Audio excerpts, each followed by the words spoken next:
The pot roast had been in the oven since 3 o'clock. I checked it twice, poked the carrots with a fork to make sure they were tender, and wiped the rim of the serving dish so there wouldn't be any dried-on juice marks. It was Mark's 35th birthday, and I wanted everything to be right. Not perfect. I had given up on perfect years ago, but right. The kind of right that meant no one had to apologize for anything at the end of the night. Leo was in charge of the candles. He was 12 now, old enough to handle a lighter without burning his fingers, but young enough to still think blowing out candles on a cake was a serious job.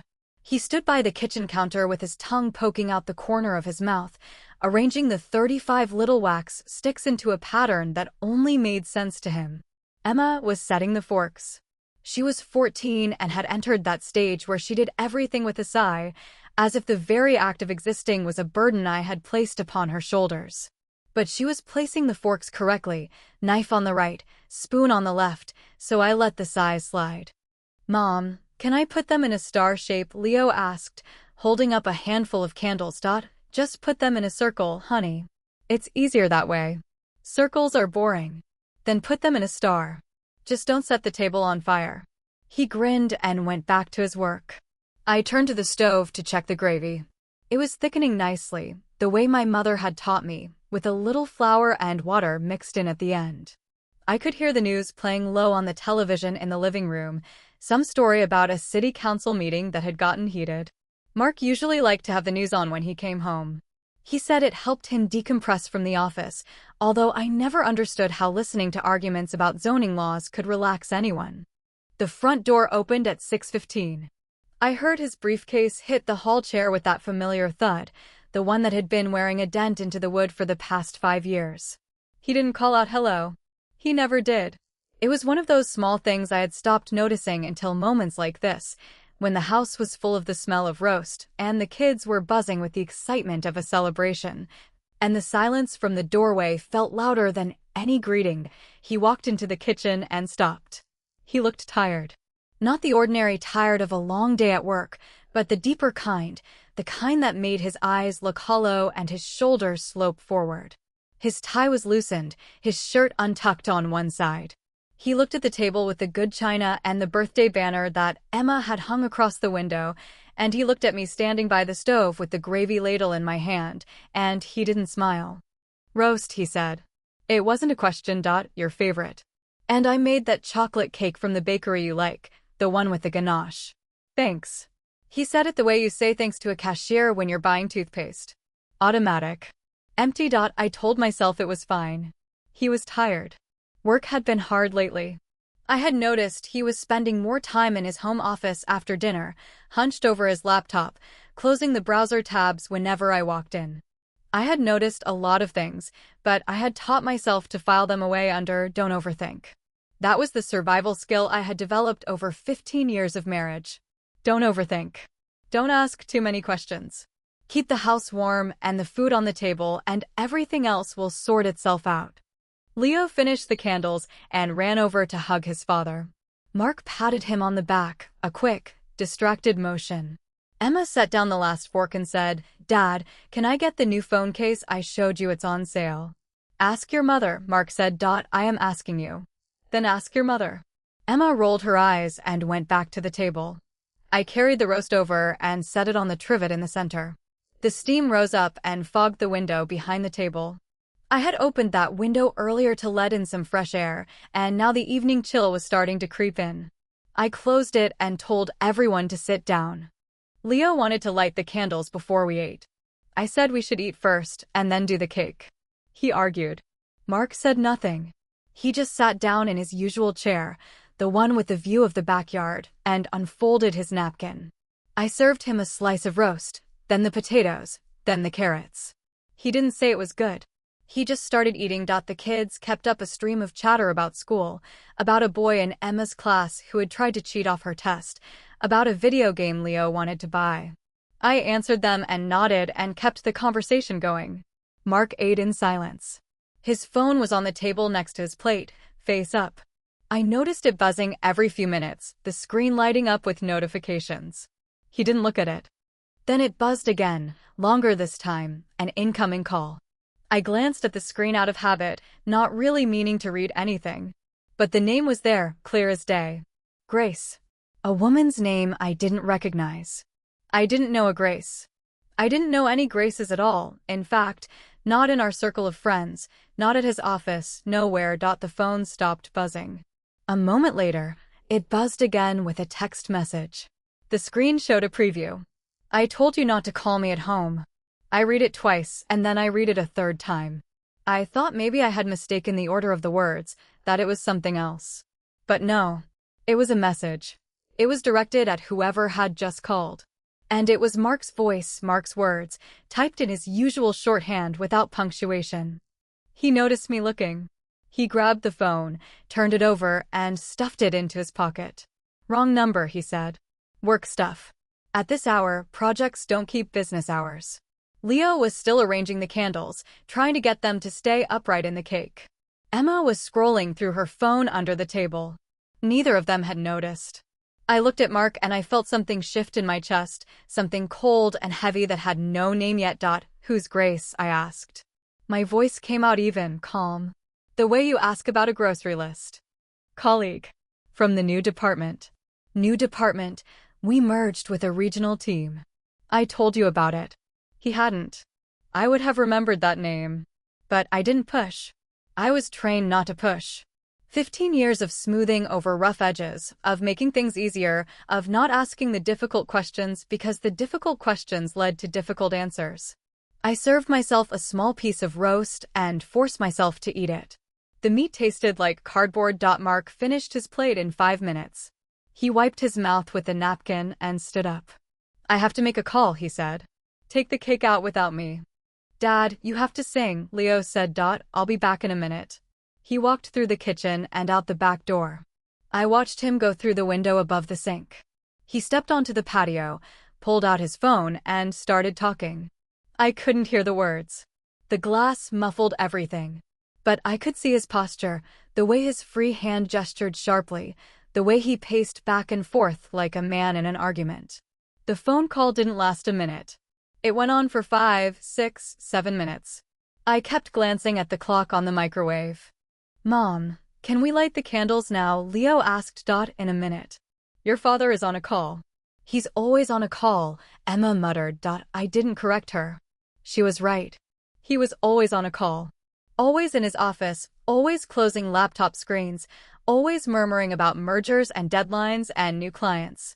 I had accepted it the way you accept weather, with a shrug and an umbrella. But now I was looking at the same sky and realizing I had been standing in a downpour without even feeling the rain. Mark came back inside after 9 minutes. His face was tight, his jaw set. He walked past the table without sitting down and said, I'm tired. I'm going to lie down for a bit. You guys enjoy the cake.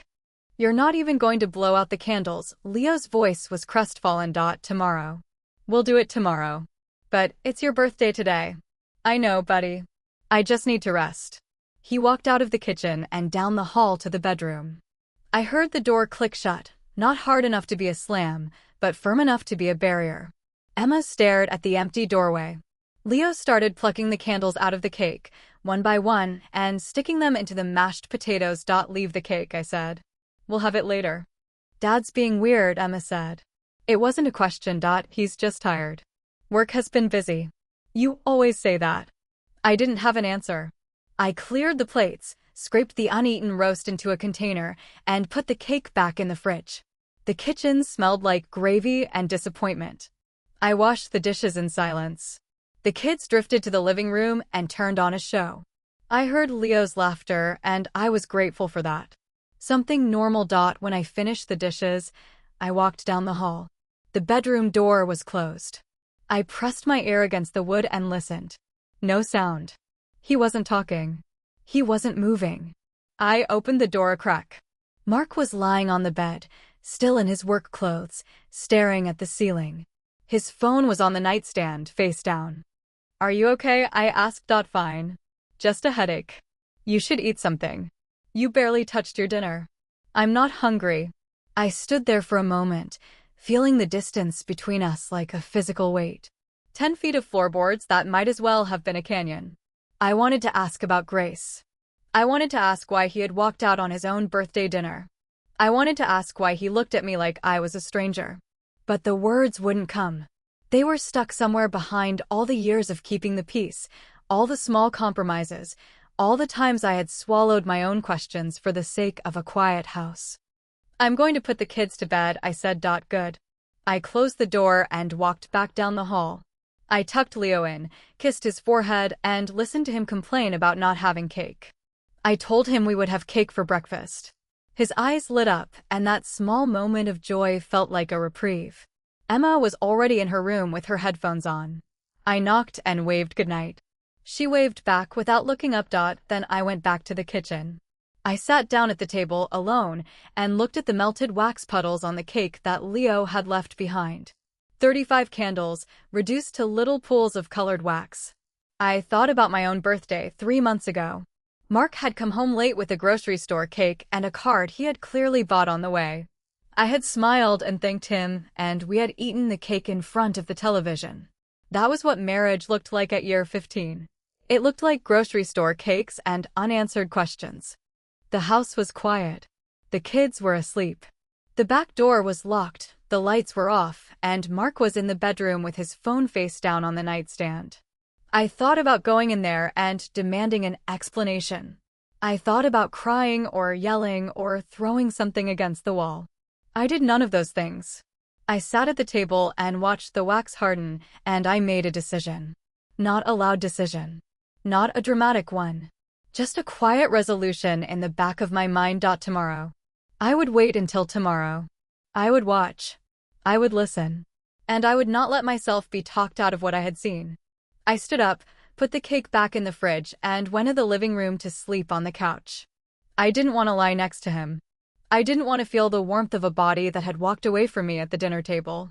I pulled a blanket from the linen closet, lay down on the cushions, and stared at the dark ceiling. The clock on the mantel ticked. The refrigerator hummed. In the other room, Mark's phone buzzed again, muffled by the door, but I heard it. 1 buzz. Then 2. Then silence. I closed my eyes and told myself that whatever was coming, I would face it with my eyes opened. I didn't sleep much that night. But I didn't cry either. I saved that for later. The office smelled like burnt coffee and recycled air, the same way it had for the 8 years I had worked at Apex Carriers.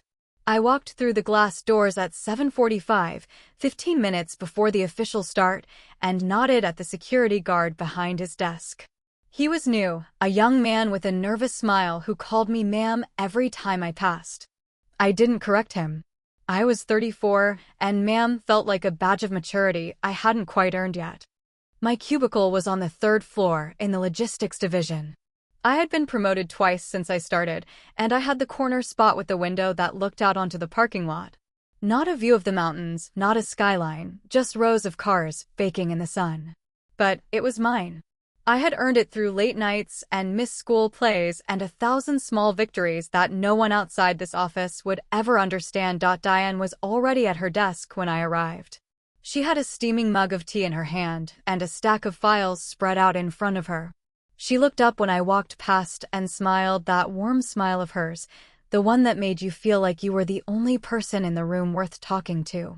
"Morning, sleepyhead," she said. "You look like you didn't sleep at all. Long night." I hung my bag on the back of my chair and powered up my computer. Mark's birthday. It was fine. Fine, that's what you call your husband's birthday. Fine, I'll tell you later. Are the McKinley invoices ready for review? Diane nodded and handed me a folder. I finished them last night. I figured you'd want to get them out of the way early. Mr. Henshaw has been circling the floor like a shark all morning. Did he say why? He mentioned something about the senior manager position. He's been meeting with HR for the past 2 days. I felt a flutter in my chest. The senior manager position.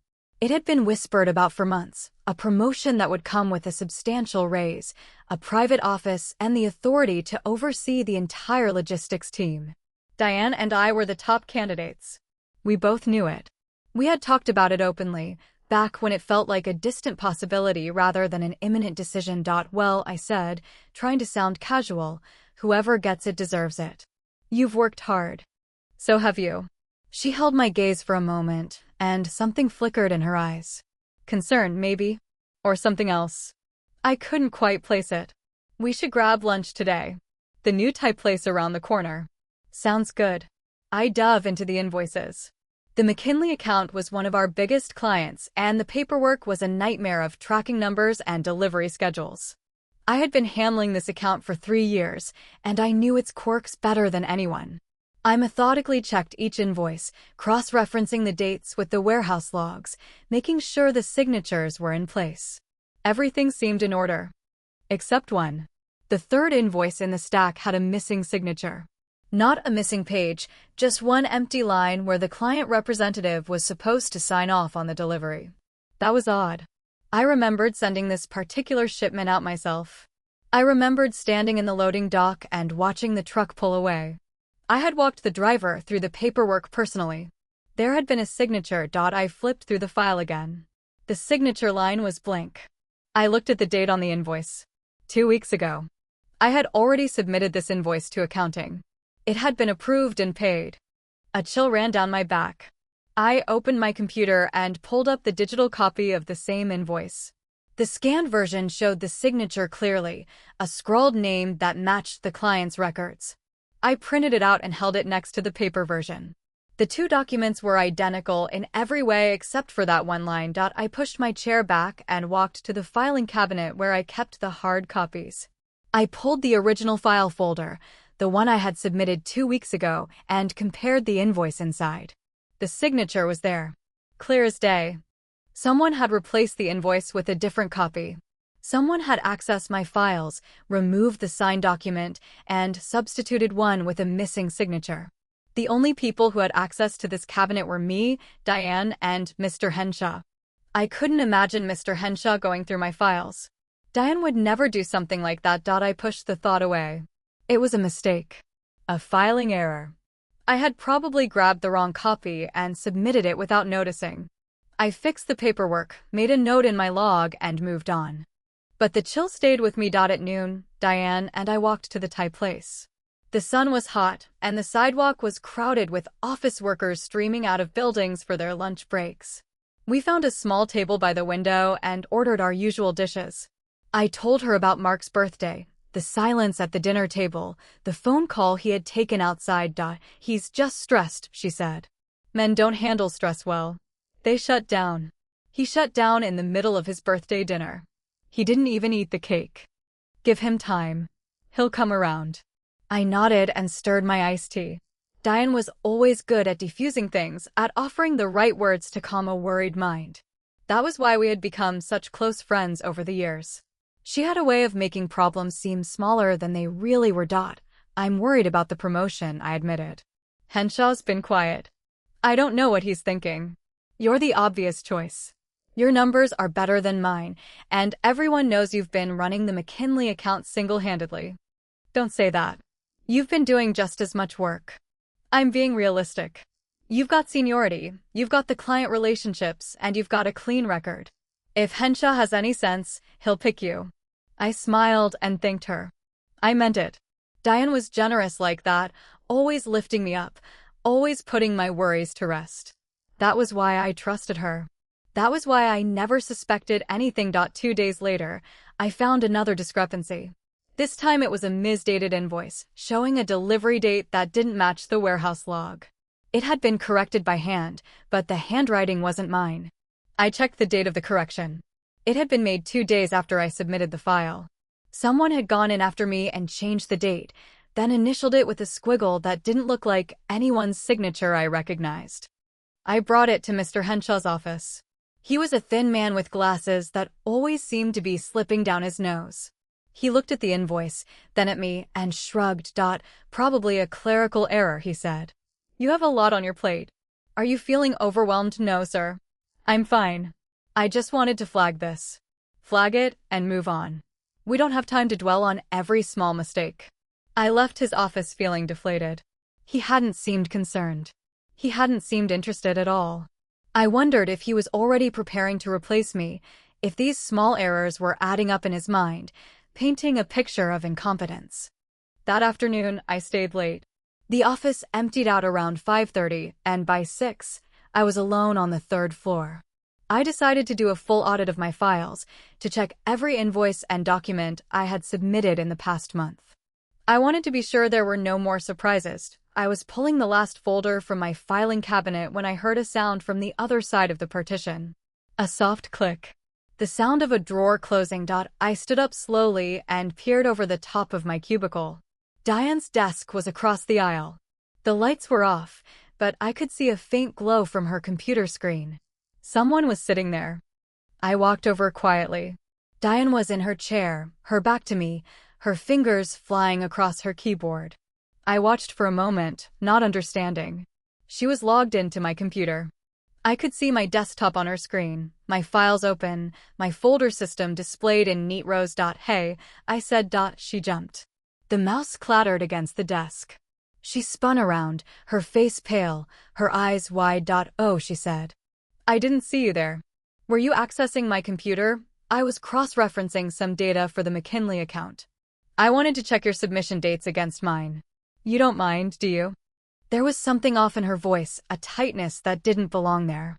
I looked at her screen and saw that she had my recent submissions open, the ones from the past 2 weeks. The same files that had the discrepancies. I was just about to leave, she said, standing up.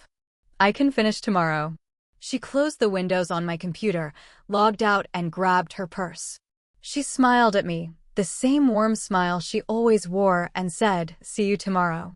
I watched her walk toward the elevator, her heels clicking against the floor, her posture relaxed. If I hadn't known any better, I would have believed her story. But I did know better. I knew that Diane had no reason to check my submission dates against hers. That wasn't how our work processes worked. She had been in my files, looking at my invoices, the same invoices that had been altered.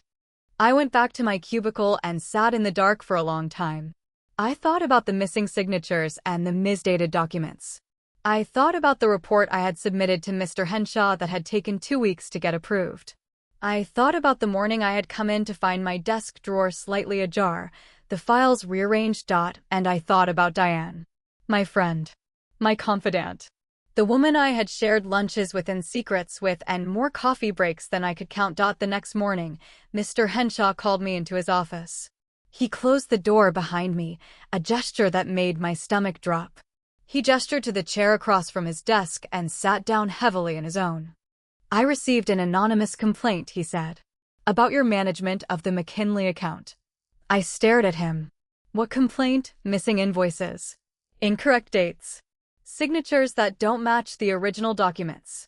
The complainant alleges that you've been submitting inaccurate paperwork for months and that you've been covering it up. That's not true. I've checked everything. There were a few errors, but I corrected them immediately. Errors that someone else had to discover.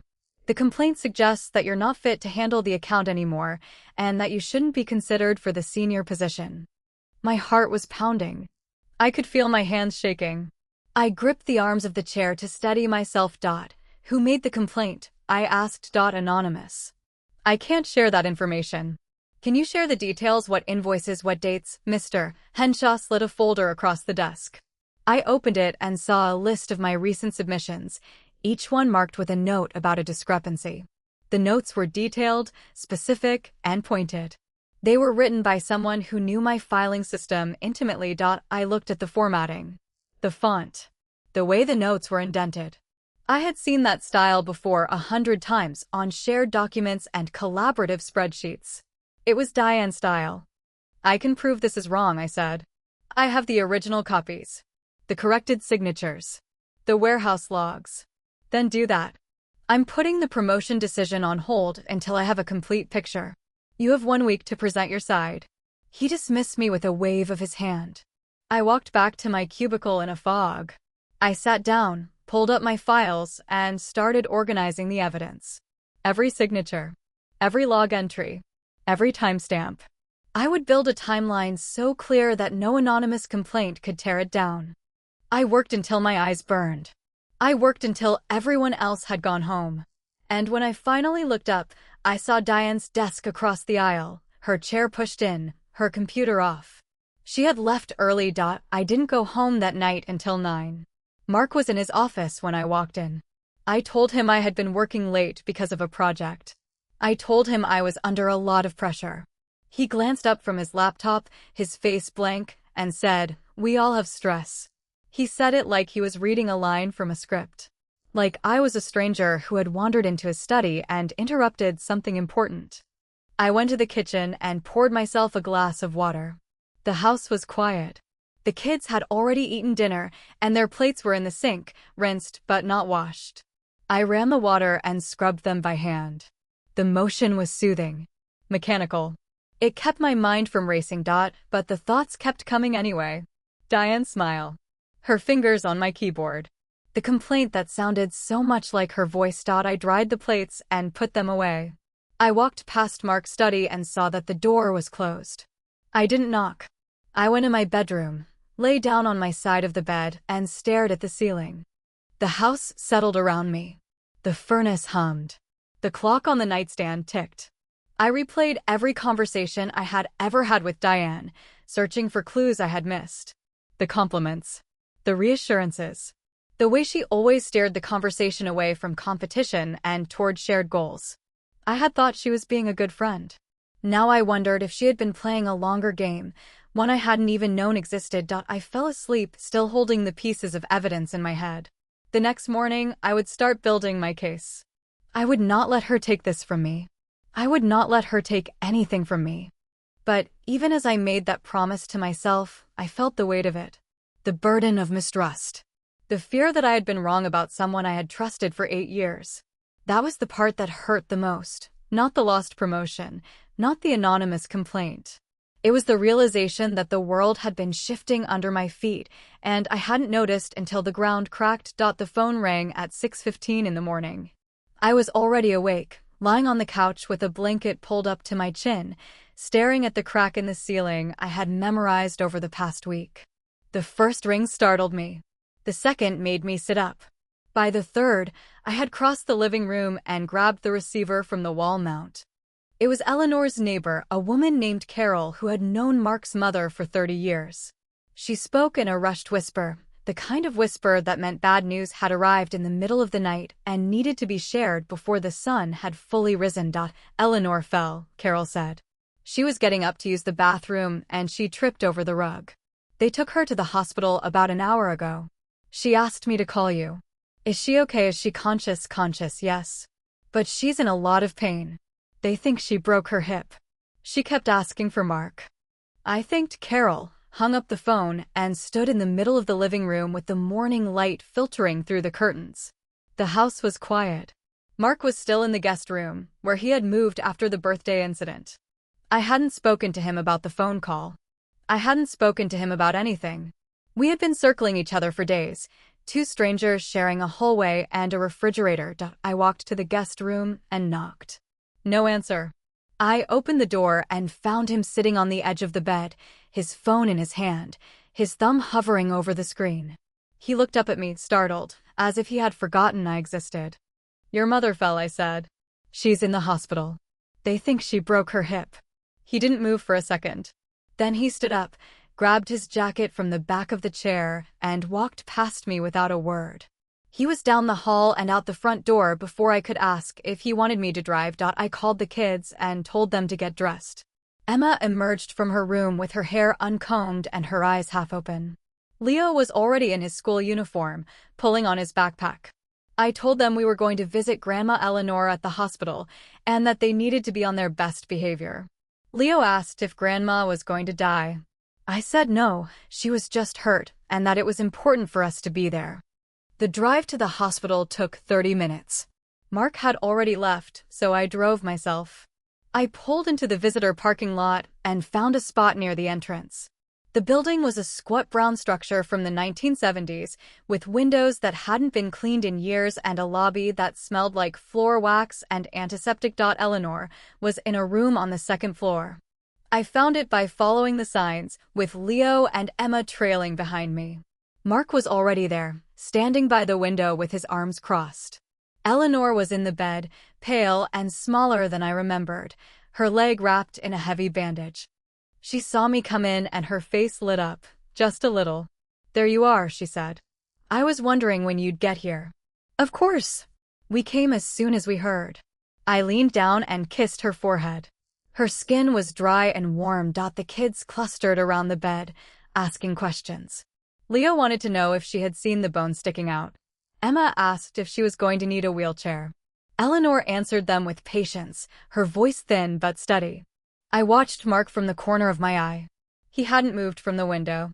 He hadn't spoken to his mother yet, not a word. Mark, Eleanor said. Come here. I need you to call my sister, Carol. Tell her I'm fine and she doesn't need to drive down. Fine, Mark said. He pulled out his phone and walked to the hallway. Eleanor watched him go, and a shadow passed over her face. She looked at me with an expression I couldn't quite read. Pity, maybe? Or worry. I wasn't sure which one was worse. He's been like this all morning, she said quietly. I asked for you, you know. I asked Carol to call you. I didn't want him to come alone. I'm here now. Is there anything else I can get you? Water, a pillow? I'm fine. The nurses are good. They bring things when I ask. She paused and looked at the door, where Mark had disappeared. How are things at home? Fine. Everything's fine. Don't lie to me. I'm old, not blind. I opened my mouth to deflect, to give her the same polite answer I had been giving everyone. But I stopped myself. Eleanor had always been sharp. She noticed things. She saw the cracks before anyone else did. Things have been tense, I said carefully. Work has been stressful for both of us. Mark is tired. Tired is one thing. Distant is another. She reached out and took my hand. Her grip was weak but deliberate. I raised that boy. I know when he's hiding something. I didn't answer. I couldn't. I still hadn't told anyone about the phone call on his birthday, about Grace, about the hotel receipt I had found in his pocket. I had been carrying it like a stone in my chest, waiting to drop it. Mark came back into the room. He had his phone in his hand, and his face was tight. He walked to the foot of his mother's bed and said, Carol says she'll come tomorrow. She's bringing some of your things. Good. Now sit down. You look like you're about to fall over. He didn't sit. He stood there, shifting his weight from one foot to the other, his eyes darting toward the door. I noticed the way he was holding his phone, the way he kept glancing at the screen. Waiting for something. Let me call your sister, Eleanor said, pointing at Mark's phone. I want to tell her myself that I'm fine. I already told her. She likes to hear it from me. Hand me the phone. Mark hesitated. He looked at his phone, then at his mother, and something in his expression shifted. I'll dial it for you, he said. Just tell me the number. Give me the phone. My hands still work. He walked over and handed it to her. She took it with a grumble and began poking at the screen, complaining about how modern technology was a nuisance. I watched her fingers fumble over the screen, and I thought about how my own mother would have handled it the same way. Eleanor pressed something by accident. Her eyes widened. Oh, what did I do? She squinted at the screen. It's showing messages. I didn't mean to open that. She tried to close the app, but her fingers were slow and unsteady.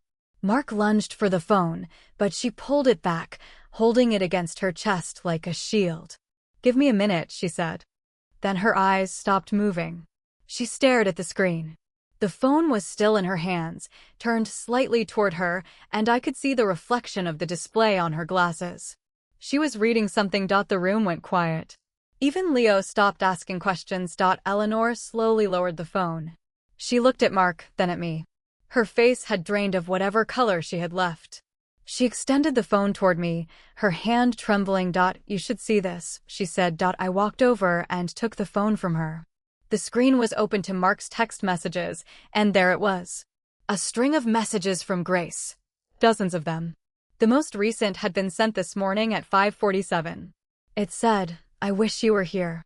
The one before that, sent last night, said, can't stop thinking about you. The one before that had a heart emoji. I scrolled up, my thumb moving on its own. There were messages going back weeks. Exchanges about meeting at a hotel near the airport. References to our place. Little inside jokes I couldn't understand.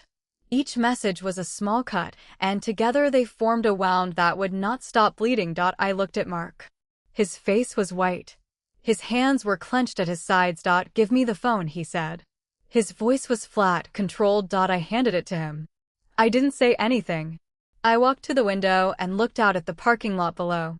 The cars were small and distant, like toys in a child's playroom. Mom, I can explain, Mark said. He was talking to his mother, not to me. It's not what you think. What do I think? Eleanor's voice was cold. I think you've been cheating on your wife. I think I just read proof of it on your phone. Mom, please. Not here. Not in front of the kids. Then what do you want me to do? Pretend I didn't see it, pretend I didn't read about you and this Grace person? I heard Leo whisper to Emma. What's going on? Emma shushed him. I kept my back to all of them, my hands pressed against the windowsill. I heard Eleanor continue, her voice rising. I raised you to be an honest man. I raised you to take care of your family. And this is what you do while she's in the kitchen cooking your birthday dinner. You're texting another woman. Mom, please, lower your voice. Don't tell me to lower my voice. I'm lying in a hospital bed with a broken hip, and I just found out my son is a liar. I turned around. Eleanor had tears in her eyes. Mark was standing at the foot of the bed, his head bowed. The kids were staring at all of us, frozen. Leo, Emma, I said. My voice came out even, like I was ordering lunch. Go down to the cafeteria and get a snack. I'll come find you in a few minutes. They didn't argue. They slipped out of the room, and the door clicked shut behind them. I walked to the bedside and sat down in the chair next to Eleanor. I took her hand. She squeezed it. Mark, I said. Give me your phone. Why? Because I want to see the rest of it. He hesitated, then handed it over. I scrolled through the messages. I read the ones about meeting on Thursday. I read the ones about how he was going to handle the situation at home. I read the one where Grace asked if he had told me yet, and he replied, not yet. She can't handle it. I set the phone on the bedside table. I didn't cry. I was past crying. Do you love her? I asked. I don't know. Then why are you doing this? He didn't answer. He looked at the floor. He looked at his mother. He looked anywhere but at me. Eleanor broke the silence. Get out, she said. Get out of this room. I don't want to look at you right now. Mark left. The door swung shut behind him, and I was alone with his mother. She was crying, silent tears running down her cheeks. I'm sorry, she said. I'm so sorry you had to find out like this. It's not your fault. He's my son. I raised him. This is my fault. You can't blame yourself for choices he made. I squeezed her hand again. I've known for a while. I just didn't want to face it. Eleanor looked at me with that same expression of pity I had seen earlier. What are you going to do? I didn't have an answer. I sat there for a long moment, holding her hand, listening to the beep of the monitors. The hospital sounds filled the room, steady and rhythmic, the soundtrack of a world that kept going even when everything else fell apart. I'm going to go find the kids, I said finally. And then I'm going to take them home. What about Mark? Mark can stay here.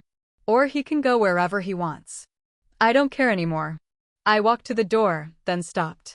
I turned back to Eleanor. Thank you, I said, for showing me the phone. I should have seen it sooner. She nodded, wiping her eyes with the back of her hand. You don't deserve this. None of you do. I left the room and walked down the hall. I found the kids in the cafeteria, sharing a bag of chips at a small round table. Leo looked up at me with worried eyes. Emma was scrolling through her phone, but I could tell she wasn't really looking at it. Is Grandma okay? Leo asked. She's going to be fine. It's just a broken hip. She'll need some help for a while, but she'll recover. Where's Dad? He went outside. He needed some air. Leo nodded and went back to his chips. I sat down with them and didn't say anything else. I watched the afternoon light fall across the floor and thought about the messages I had read. The names. The dates. The places. I had proof now, undeniable proof, and I didn't know what to do with it. I had spent 15 years building a life with Mark. I had given him my youth, my energy, my trust. And he had given me a string of text messages and a hotel receipt and a heart emoji sent to another woman. On the drive home, Leo fell asleep in the back seat. Emma stared out the window. I kept my eyes on the road and drove exactly the speed limit. When we got home, I tucked Leo into bed and told Emma to start her homework. She asked if I was okay. I said yes. She didn't believe me, but she didn't push. I went to the kitchen and opened the drawer where I kept the important papers. I pulled out the folder with the mortgage documents, the bank statements, the tax returns. I started making a list. The house, the savings account, the retirement fund, the kids' college tuition. I didn't know what I was going to do yet, but I knew I was going to be prepared. I folded the list and put it in my purse, next to the hotel receipt I had found days ago. I sat at the kitchen table and watched the sunset through the window. Mark didn't come home that night. He texted me once, a single line, "I'll be late." I didn't answer. I left my phone on the counter and went to sleep on the couch again. The crack in the ceiling was still there, waiting for me. I stared at it until my eyes grew heavy. Tomorrow, I thought. Tomorrow I would start making calls. Tomorrow I would find a lawyer. Tomorrow I would stop being the woman who waited and started being the woman who acted. Thursday arrived with gray skies and a humidity that made the air feel thick and heavy. I had been waiting for this day since I found the hotel receipt in Mark's coat pocket. I had folded it and refolded it so many times that the paper was soft at the creases, like a piece of fabric worn thin by handling. I kept it in my purse, nestled between my wallet and a tube of lip balm, a quiet witness to what I already knew. I told Mark I had a late meeting at work. He didn't ask questions. That was the thing about our marriage in its final stages. We had stopped asking each other questions. We had stopped pretending to care about the answers. He nodded when I told him about the meeting, mumbled something about picking up the kids from school, and left for his own office without kissing me goodbye. I left the house at 4:30. I drove to the hotel near the airport, the one on the receipt. It was a mid-range chain place, the kind of hotel that businessmen used for overnight layovers. The lobby was beige and bland, with plastic plants in the corners and a front desk clerk who looked like he had been trained to smile without meaning it. I sat down in a chair behind a large fern. It was a cliché, I knew, hiding behind a plant like a character in a television drama.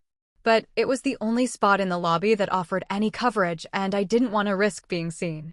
I sat there with my purse on my lap and my hands clasped together, waiting. The minutes crawled. I watched people come and go. A woman in a business suit checking in with a rolling suitcase. A family with 2 small children, the father struggling to keep them quiet while the mother filled out paperwork. An elderly couple holding hands, waiting for a shuttle to the airport. Normal people, normal lives, normal moments that I was observing from behind a fern like a spy in my own life. At 5:45, Mark walked through the revolving door. He was wearing the same gray suit he had worn to work that morning, the one I had ironed for him before he left. His tie was loosened, his hair slightly ruffled. He walked to the front desk and said something to the clerk. The clerk nodded and handed him a key card. He took it and walked toward the elevators. I held my breath. I watched him press the button, wait for the doors to open, and step inside. The elevator doors closed, and the numbers above the doors began to light up, climbing floor by floor. He stopped on the 4th floor. I stayed in my chair. I didn't know what I was waiting for. Maybe I was waiting for the doubt to dissolve, for some voice inside me to say, "You are wrong. It's not what you think. Go home and pretend this never happened." But that voice was silent. The only thing I felt was a dull, aching certainty. At 6 o'clock, the revolving door turned again. A woman walked in. I knew her instantly. The way she walked, her shoulders back and her head high, that familiar confidence I had seen 100 times in the office. She was wearing a blue dress I had complimented her on 2 weeks ago. She was carrying the same leather tote bag she brought to work every day. She walked to the front desk, collected a key card of her own, and headed for the elevators. Diane. The name echoed in my head like a bell. Diane, my colleague. Diane, my friend. Diane, who had sat across from me at lunch and told me I deserved the promotion. Diane, who had accessed my computer, altered my files, and written an anonymous complaint about my performance. And now Diane, walking into the same hotel, taking the same elevator, heading to the same floor where my husband had just disappeared. I sat behind my fern and watched the elevator doors close. The numbers climbed to 4 and stopped. I waited. I waited for the world to tilt, for the floor to open up and swallow me. Nothing happened. The lobby remained beige and quiet. The clerk smiled at a new guest. The family with the children finally got their shuttle and left. I stood up. My legs were shaky, but I walked to the elevator and pressed the button. The doors opened, and I stepped inside. I pressed the button for the 4th floor. The elevator rose slowly, humming its mechanical hum. I watched the numbers change, and I thought about all the small moments that had led to this one. The birthday dinner, the phone call, the text messages, the hotel receipt. It had all been building toward this single, awful moment. The doors opened on the 4th floor. I stepped into the hallway. The carpet was a dull pattern of brown and gold, the kind of carpet that had been designed to hide stains and secrets.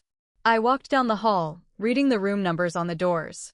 410, 412, 414, 416. I stopped in front of room 418. The door was closed. There was no sound from inside. I stood there for a long moment, my hand raised to knock. I didn't knock. I couldn't. My hand hung in the air like a dead weight. What would I say? What would I do? I had spent 15 years with this man. I had given him my youth, my trust, my entire adult life. And now he was behind this door with my colleague, my friend, the woman who had smiled at me over coffee and told me I was the best candidate for the promotion. I lowered my hand. I walked back to the elevator and pressed the button.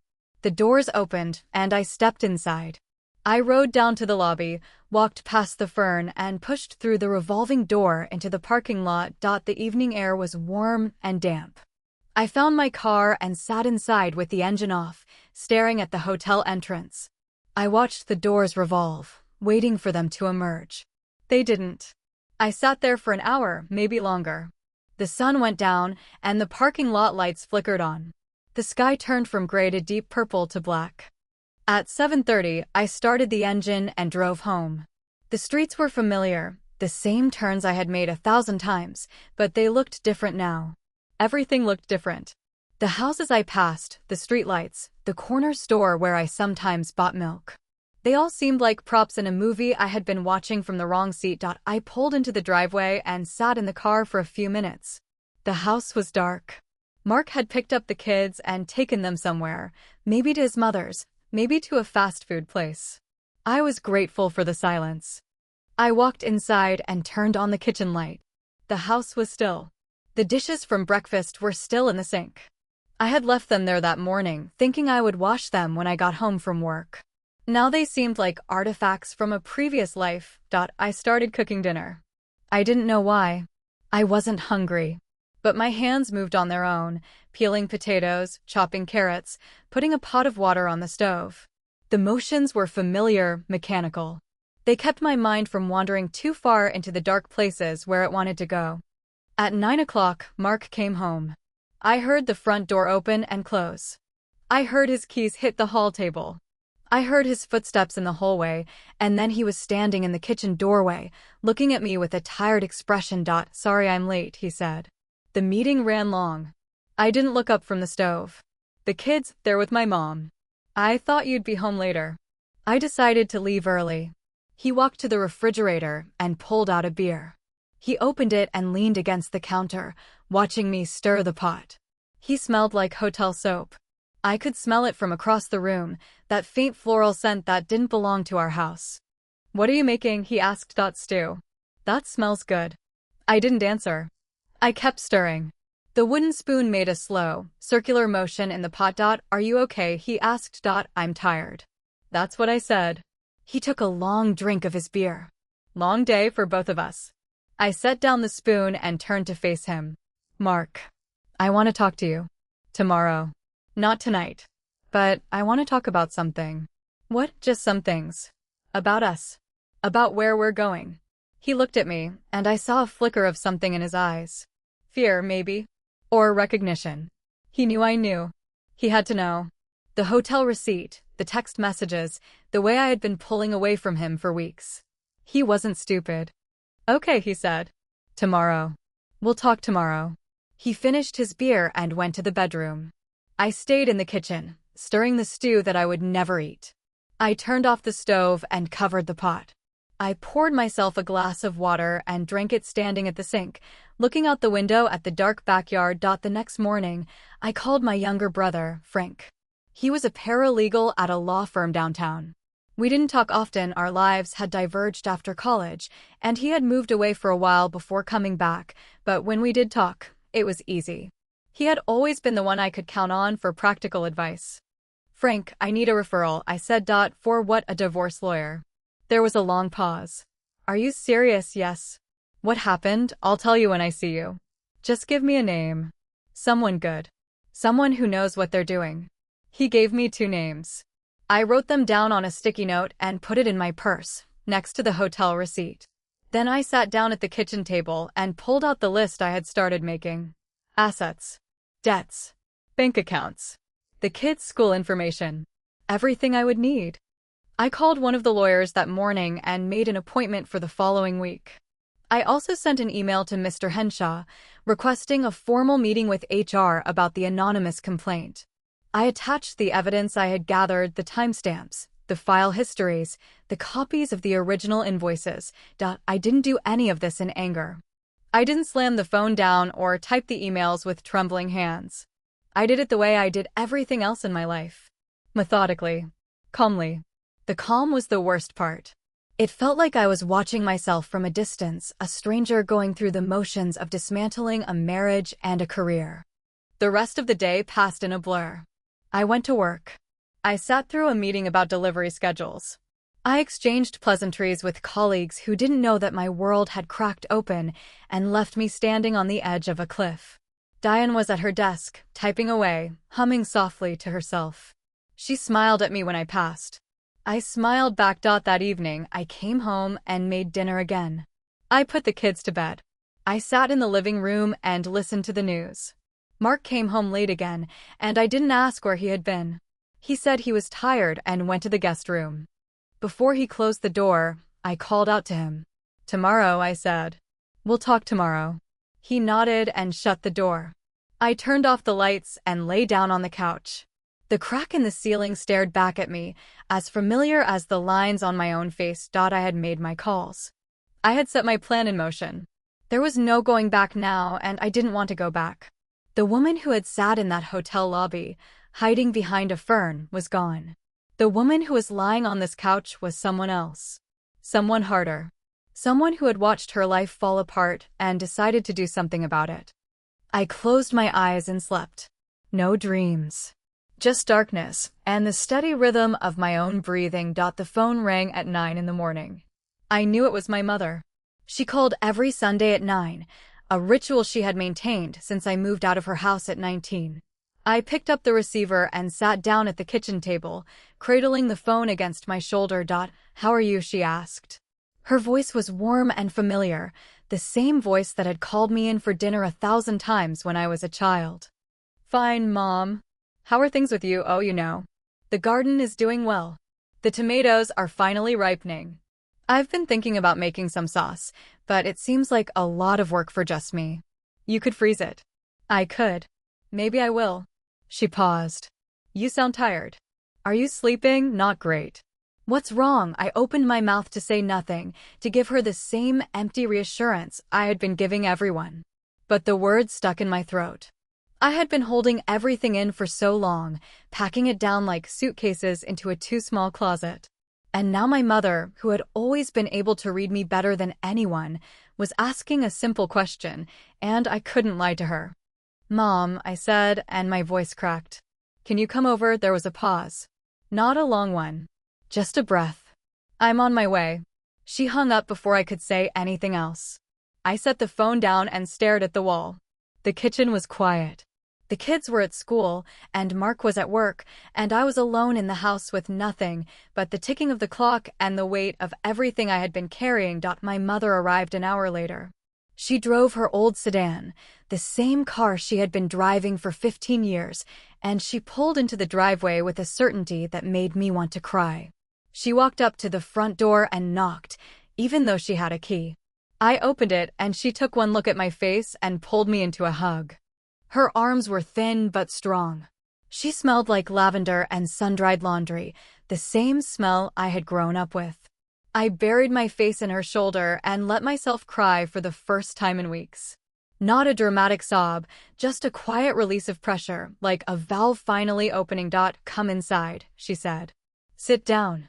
Tell me everything. We sat at the kitchen table. I poured her a cup of tea and made myself a glass of water. I didn't know where to start, so I started at the beginning. Mark's birthday. The phone call. The name Grace. The hotel receipt. The hospital visit with Eleanor. The text messages. The hotel lobby. Diane. My mother listened without interrupting. She sipped her tea and nodded at the right moments. When I finished, she reached across the table and took my hand. You've been carrying this alone, she said. That's too much for one person. I didn't know what to do. I still don't.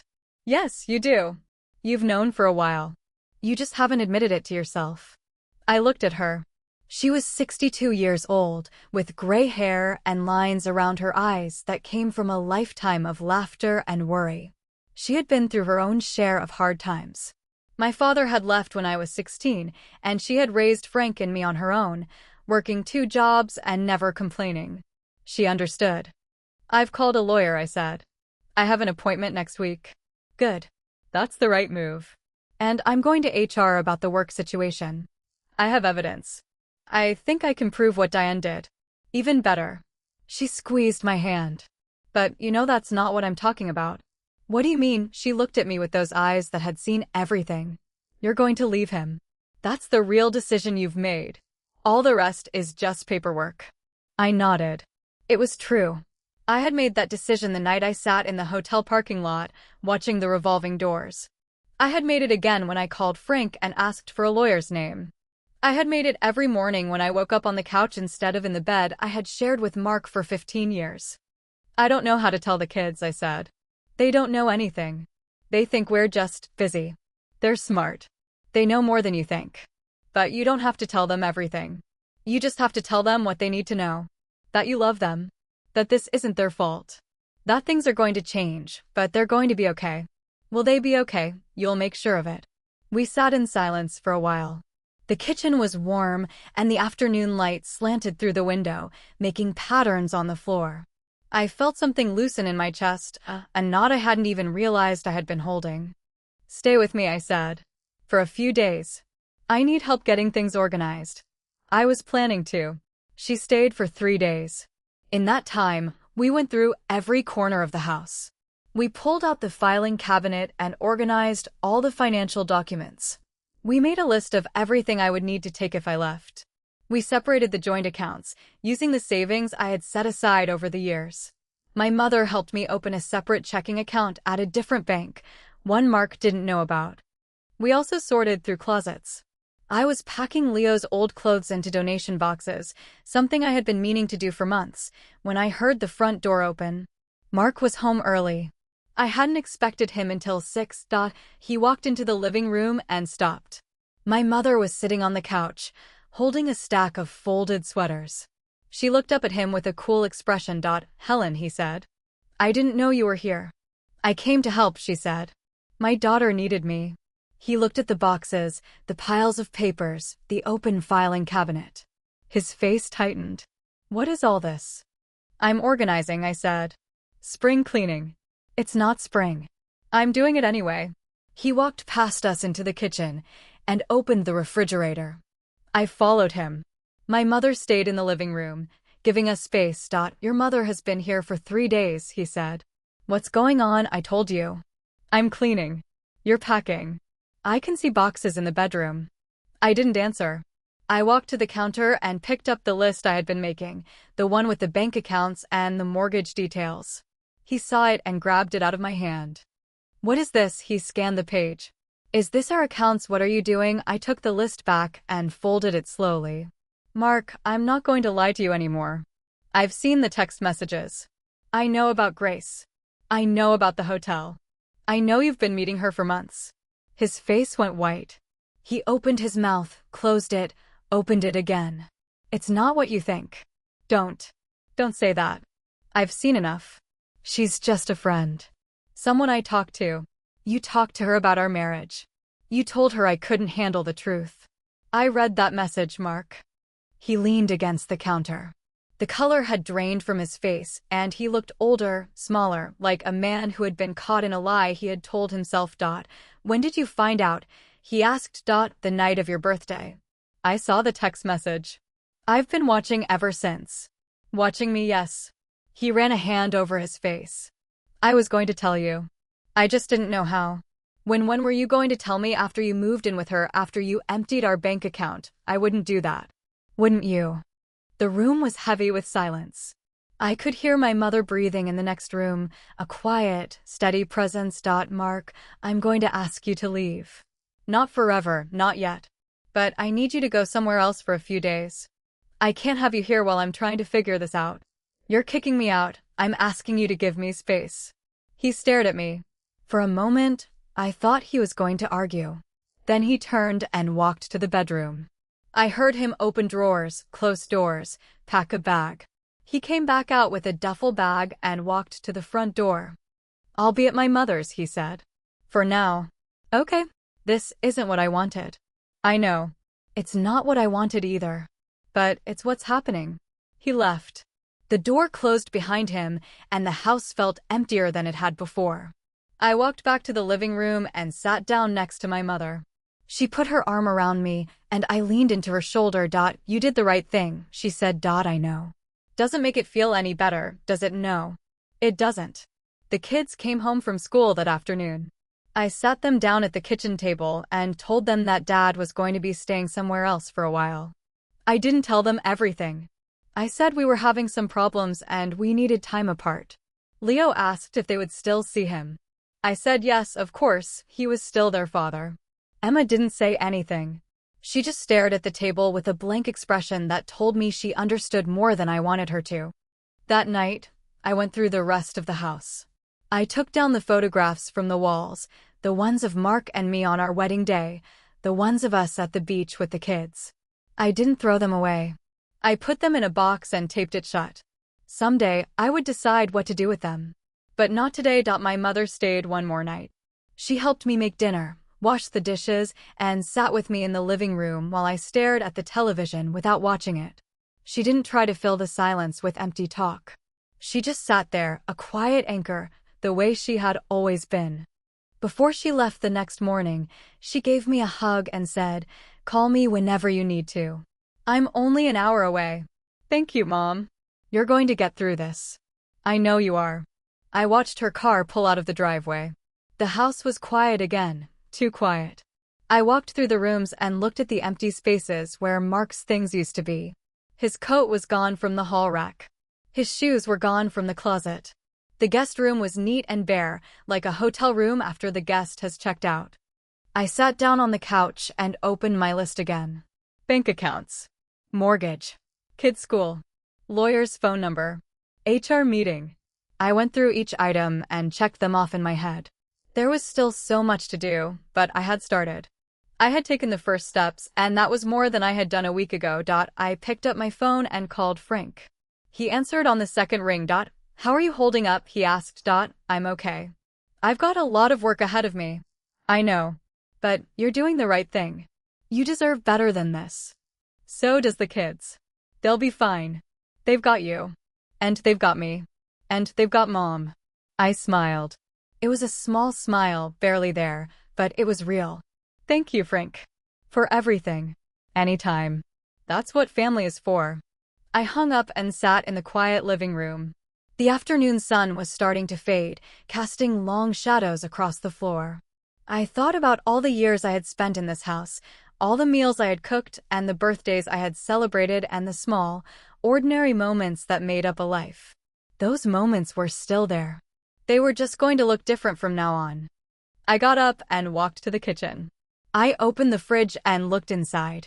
There was leftover stew from the night Mark had come home smelling like hotel soap. I took it out and threw it away. Then I started making dinner for the kids. A simple meal, nothing fancy. Just something to put on the table when they came home. I was not broken. I was not defeated. I was a woman who had made a decision, and I was going to see it through. HR meeting was scheduled for 9 in the morning.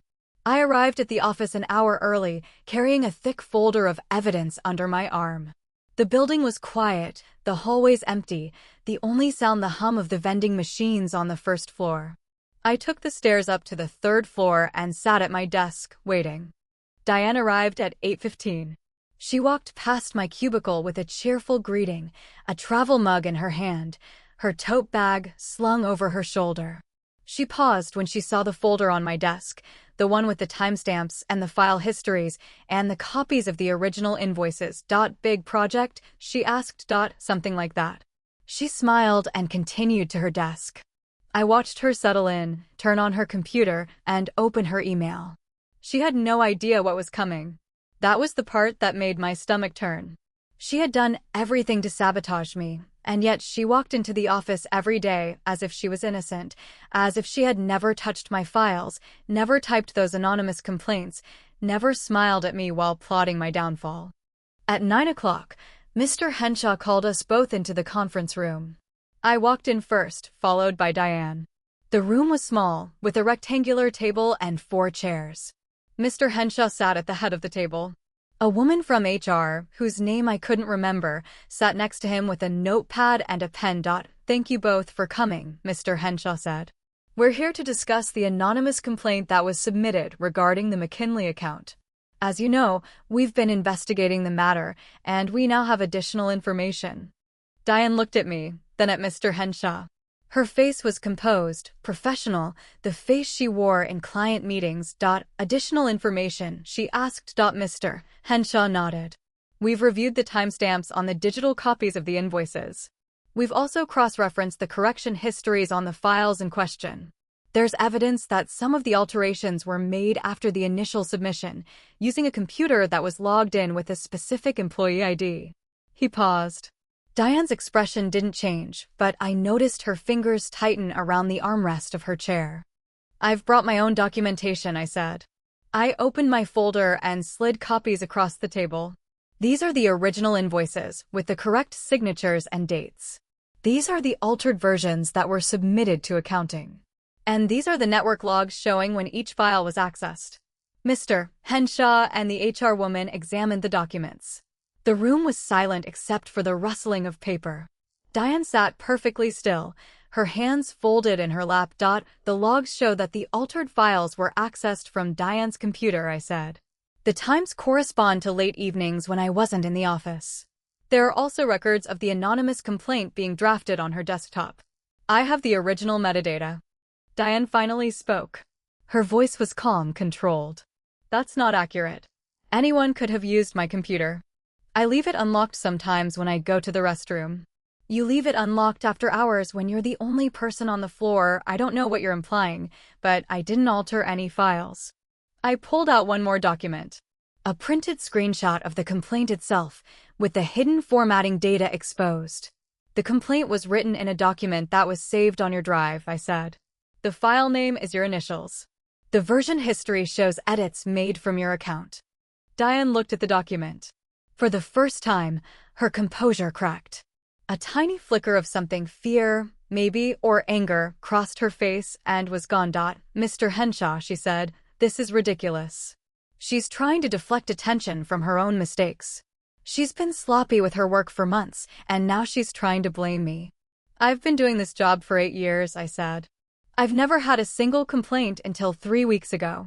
Then suddenly, missing signatures, misdated invoices, and an anonymous report that happens to be written in the same style as every memo Diane has ever sent. Mr. Henshaw held up a hand. Enough. He looked at Diane. Do you have any evidence to refute these claims? Any documentation that shows you weren't responsible for the alterations? Diane shook her head. I don't need evidence. My reputation speaks for itself. Your reputation is why we're having this meeting. You're both senior employees. This is a serious matter. He turned to the HR woman. I need to speak with you privately. We'll call Diane and Sarah back in when we've made a decision. Diane and I left the conference room. We walked to our cubicles in silence. When we reached the aisle that separated our desks, she turned to me. You planned this, she said. Her voice was low, venomous. I planned to protect my job. You planned to take it from me. Don't act like you're the victim here. You had everything. The promotion, the respect, the support. I had to fight for every bit of recognition I ever got. I had to do what was necessary. By sabotaging me by pretending to be my friend while you stabbed me in the back, she laughed. It was a hollow sound, bitter and sharp. You were never my friend. You were my competition. I just didn't realize how easy it would be to take you down. I looked at her. This woman who had shared my lunches, my secrets, my coffee breaks. This woman who had smiled at me and hugged me and called me her closest ally. And now, standing in the fluorescent light of the office, she was finally showing me who she really was. I'm sorry you felt that way, I said. I'm sorry you thought you had to do this. But I'm not going to let you destroy what I've built. Too late for that, she said. The damage is done. Even if they believe you, the rumors are already out there. People will always wonder. Let them wonder. I know the truth. And you know the truth. That's enough for me. She walked back to her desk and sat down. I returned to mine. The morning dragged on, filled with the dull hum of office machines and the murmur of conversations I couldn't focus on. I kept my eyes on my screen, but I wasn't seeing anything. I was replaying every moment of my friendship with Diane, searching for the signs I had missed. The compliments that were too effusive. The way she always steered conversations away from competition. The times she had offered to help me with my files, volunteering to stay late and double-check my work. I had been blind. Not because I was naive, but because I wanted to trust her. I had wanted to believe that work could be a place of camaraderie, that the friendships I built there were real. And now I was sitting in the aftermath of that belief, staring at a screen that held the evidence of her betrayal. At noon, the HR woman called me into her office. Mr. Henshaw was already there, his expression unreadable. I sat down across from them, my hands folded in my lap. Sarah, we've reviewed all the evidence, Mr. Henshaw said. Based on the timestamps, the network logs, and the metadata from the complaint, we've concluded that Diane was responsible for the alterations to your files and the anonymous complaint. I nodded. I didn't feel triumph.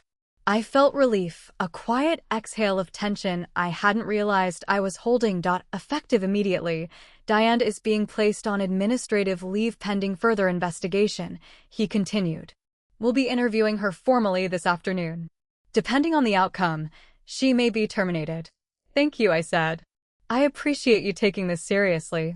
Your record is clear, Sarah. We found no evidence of mismanagement on your part.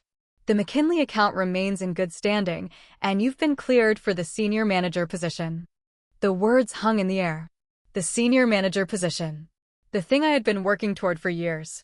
The thing I had almost lost because of one woman's ambition and envy. What about Diane? I asked. Her future with the company is uncertain. We'll handle it according to policy. Mr. Henshaw paused. I understand this has been difficult for you. If you need any support, HR is available. I appreciate that. I left the office and walked back to my cubicle. Diane was gone. Her desk was empty, her computer turned off, her personal items already packed into a box. She must have been escorted out while I was in the meeting. I sat down and looked at the empty space across the aisle. I should have felt vindicated. I should have felt victorious. But all I felt was exhaustion. The energy I had spent fighting this battle, the emotional toll of discovering that someone I trusted had been working against me, it had left me hollow. I worked the rest of the day in a daze. I answered emails, returned phone calls, and attended a meeting about upcoming shipments. I moved through the motions of my job with the automatic precision of a machine. But my mind was elsewhere, replaying the scene in the conference room, Diane's bitter laugh, her admission that she had never been my friend. At 5 o'clock, I packed up my things and walked to the elevator. The office was emptying out, the usual rush of people heading home. I stepped into the elevator with a group of colleagues I barely knew. They were talking about weekend plans and dinner reservations. I listened without hearing. The drive home was familiar. The same streets, the same traffic lights, the same turn into the driveway. I parked in the garage and walked into the house. It was quiet. Mark was gone, his things already packed and moved to his mother's house. The kids were at a friend's house for the evening, and I had the house to myself. I walked through the rooms, looking at the spaces he had once occupied. The armchair where he read the newspaper. The spot on the kitchen counter where he set his keys. The bathroom cabinet that had once held his razor and his toothpaste. All of it was empty now, and the emptiness was both a relief and a wound. I sat down on the couch and took off my shoes. I had been wearing them all day and my feet ached. I leaned my head back and closed my eyes. The silence was heavy, pressing down on me like a blanket. My phone buzzed. I opened my eyes and looked at the screen. It was a text from Frank. "How did it go?" I typed back. "Diane is on leave. I got the promotion." His response came quickly. "That's great. Are you okay?" I looked at my phone for a long time. The question was simple, but the answer was complicated. I was okay in the sense that I had survived. I had won the battle at work, and I was making progress on the divorce. But I was also exhausted, heartbroken, and uncertain about what came next. "I'm okay," I typed. "I'll call you tomorrow." I set the phone down and sat in the quiet living room. The sun was setting, casting golden light through the windows. I watched the shadows stretch across the floor and thought about all the changes that had happened in such a short time. My marriage was over. My friendship was a lie. My career was intact, but it had been bought at the cost of so much trust. I stood up and walked to the kitchen. I opened the refrigerator and looked inside. There was leftover pasta from 2 nights ago, a carton of milk, some vegetables. I took out the pasta and heated it on the stove. I ate standing at the counter, not tasting the food, just going through the motions. When the kids came home, I helped them with their homework and put them to bed. Leo asked when he could see his father again. I told him soon. Emma asked if we were getting divorced. I told her we were still figuring things out. She looked at me with those knowing eyes and nodded, and I saw in her face the same quiet acceptance I was trying to find in myself. After they were asleep, I walked to the bedroom and opened the closet. Mark's side was half empty, the hangers hanging bare and lonely. I ran my hand along the empty rod and thought about all the years we had shared this space. The mornings we had gotten ready for work together, the nights we had fallen asleep side by side. It all felt like a dream now, a distant memory I couldn't quite reach. I closed the closet and got ready for bed. I lay down in the middle of the mattress, sprawling out to fill the space he had left behind. The sheets smelled like him, still, and I buried my face in the pillow and let myself feel the ache of it. Tomorrow, I would go back to work. I would face the office and the rumors and the empty desk across the aisle. I would meet with my lawyer and make progress on the divorce. I would call my mother and let her know that I was still standing. But tonight, I allowed myself to rest. I had fought 2 battles in the same month, and I had come out on the other side. The war was not over, but I had won the first rounds. That was enough. The divorce papers arrived on a Tuesday. I signed them at the kitchen table, my hands steady, the pen gliding across the page like I was signing a permission slip for a school field trip. Frank had drafted them with his firm's best family lawyer, and they were thorough. Custody arrangements, asset division, spousal support, every detail had been negotiated and renegotiated until both sides had agreed. Mark had signed his copies the day before. I could tell from the slight tremor in his signature that he hadn't wanted to, but he had done it anyway. The house was going on the market in 2 weeks. I had already started packing. Boxes lined the hallway, labeled in my careful handwriting: kitchen, living room, kids' rooms. I had kept the process moving, 1 box at a time, so that I wouldn't stop and think about what I was leaving behind. Leo and Emma had adjusted as well as could be expected. They spent weekends with Mark at his mother's house, and they came back with stories about Eleanor's cooking and the new dog she had adopted. I listened and nodded and asked the right questions, and I didn't let them see the hollow place in my chest that their father had left behind. Work had settled into a new rhythm. The senior manager position was mine, but I had stopped caring about it the way I used to. The corner office was bigger, the salary was higher, and the responsibilities were heavier. But the joy was gone. Every time I walked past Diane's old desk, I felt a pang of something I couldn't name. Not sadness.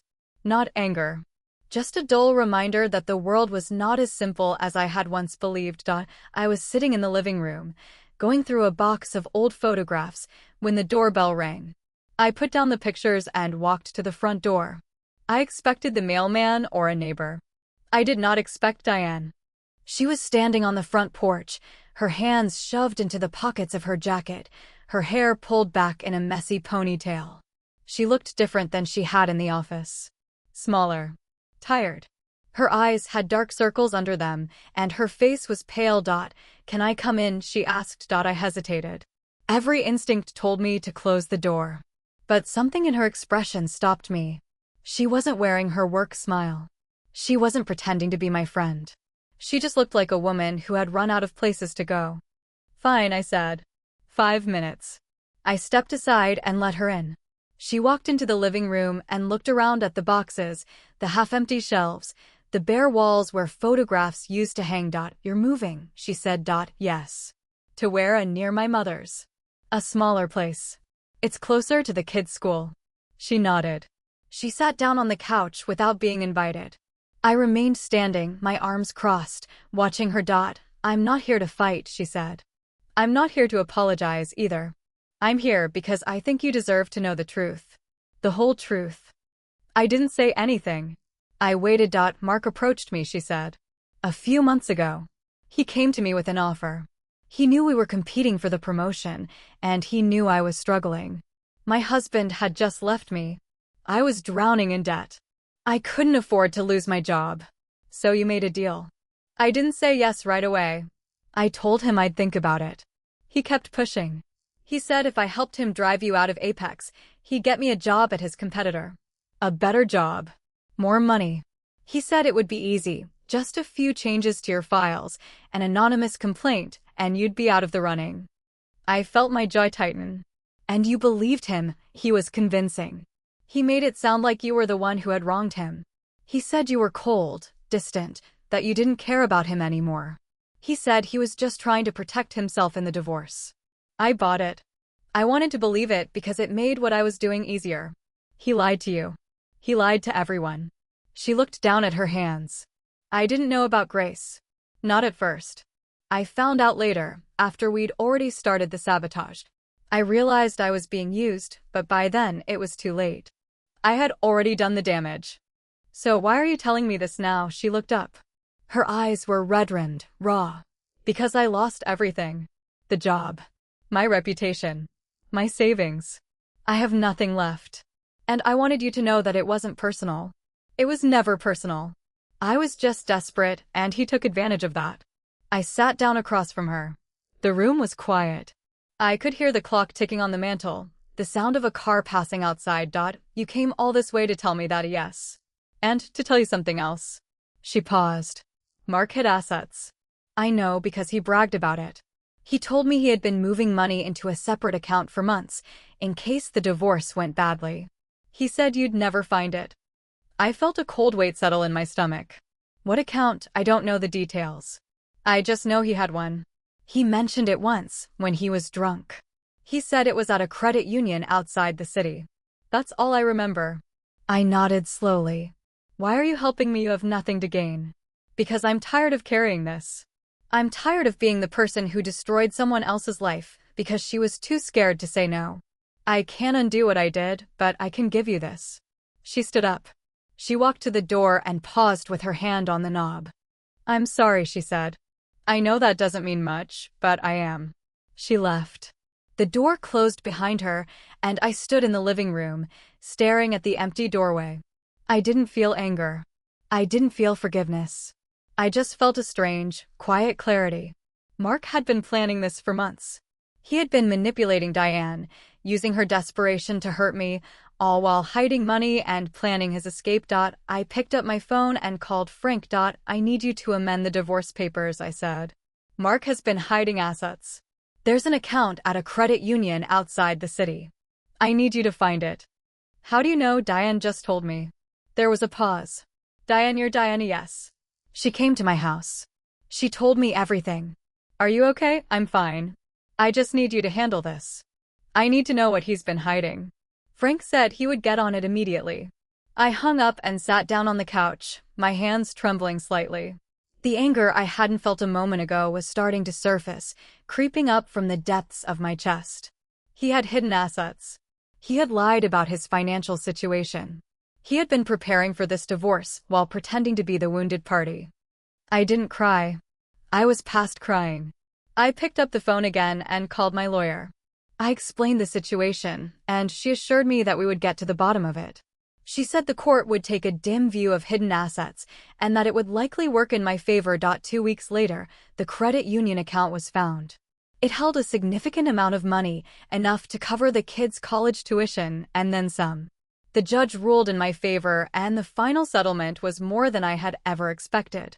Mark's attempt to cheat me had backfired spectacularly, and he was left with far less than he had started with. The house sold quickly. I found a smaller place near my mother, a modest 3-bedroom with a fenced yard and a kitchen that faced east. The morning light poured in through the windows, warm and golden, and I stood in that kitchen on the first morning I spent there and felt something I hadn't felt in a long time. Peace. The kids adjusted. They had their own rooms, their own spaces, and they filled them with their toys and their books and their laughter. They visited Mark on weekends, and I didn't interfere. I wanted them to have a relationship with their father, no matter what had happened between us. That was their right. I left Apex Carriers. I had been offered a quieter role at a smaller shipping company, closer to my new home. The pay was less, but the hours were better, and the office was filled with people who didn't know my history. I could start fresh, without the shadow of Diane's betrayal or the weight of the promotion I had won through a fight I hadn't wanted. One evening, a few weeks after we had settled in, my mother invited us for dinner. I drove the kids over, and we walked into her house to find the table already set. Pot roast, mashed potatoes, green beans. The same meal I had made for Mark's birthday, the one that had been left uneaten while he walked out into the backyard to take a call from another woman. My mother hugged me and told me to sit down. The kids took their places, arguing over who got the seat next to the window.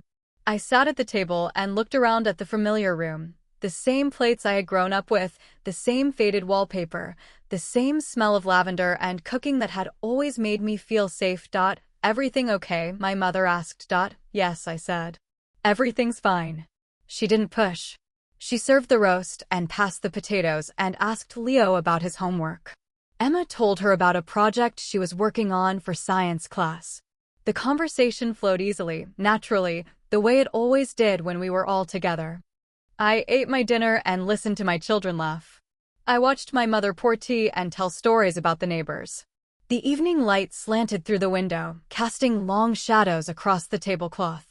I thought about all the dinners I had eaten in this room as a child, all the meals that had been shared and all the conversations that had been had. I was back where I started, in a sense, but I was not the same person. After dinner, I helped my mother with the dishes. She stood at the sink, scrubbing a pot, while I dried the plates and put them away. Are you happy? She asked. I'm getting there. That's all I ask. We finished the dishes and walked back to the dining room. The kids were in the living room, watching a show on the television. I sat down on the couch and Leo leaned against me, his head on my shoulder. Emma was curled up in the armchair, scrolling through her phone. The room was warm and quiet, filled with the soft hum of the television and the ticking of the clock. My mother sat down in her rocking chair and picked up her knitting. The needles clicked gently, a sound I had known my whole life. I closed my eyes and let myself be held by the stillness of the moment. The divorce was final. The house was sold. The new job was starting next week. Mark was gone, and Diane was gone, and all the betrayals and battles that had consumed me for the past few months were finally behind me. I didn't know what the future held. I didn't know if I would ever trust anyone the way I had trusted Mark, or if I would ever find a friend the way I had thought Diane was my friend. But I knew one thing for sure. I was home. Not the house I had shared with Mark, not the office where I had fought for my career, but this room, with my mother and my children and the smell of pot roast still lingering in the air. This was where I belonged.